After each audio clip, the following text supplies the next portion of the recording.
আর গত শনিবার এসএসসি এই দাগী শিক্ষক শিক্ষিকাদের তালিকা প্রকাশ করেছিল। আর সেই তালিকা সামনে আসতেই তৃণমূলের ছড়াছড়ি, একেবারে সেই তালিকা আপনাদের সামনে রেখেছি, যেখানে তৃণমূল বিধায়কের মেয়ে বৌমা থেকে কাউন্সিলর। দাগী তালিকায় তৃণমূল বিধায়ক হামিদুল রহমানের মেয়ে রোশনারা বেগম।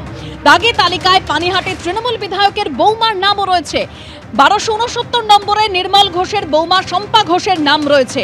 আর এই তালিকায় রয়েছে পিংলার তৃণমূল নেতা অজয় মাঝির নাম, খানাকুল পঞ্চায়েত সমিতির প্রাক্তন সহসভাপতি স্ত্রীর নাম রয়েছে সেখানে, রাজপুর সোনারপুরের তৃণমূল কাউন্সিলর কুহিলি ঘোষের নাম রয়েছে, বারাসাত 1 নম্বর ব্লকের তৃণমূল নেতার ছেলে রয়েছে এই দাগী তালিকায়। অন্যদিকে উত্তর দিনাজপুর জেলা পরিষদের প্রাক্তন সভাধিপতি কবিতা বর্মনের নামও রয়েছে। আর সেই তালিকায় নাম রয়েছে হুগলি জেলা পরিষদের প্রাক্তন সদস্য বিভাস মালিকের। কোলাঘাট পঞ্চায়েত সমিতির পূর্ত ও পরিবহন কর্মাধ্যক্ষের মেয়ে জামাইয়ের নামও রয়েছে এই দাগী শিক্ষক শিক্ষিকাদের তালিকায়।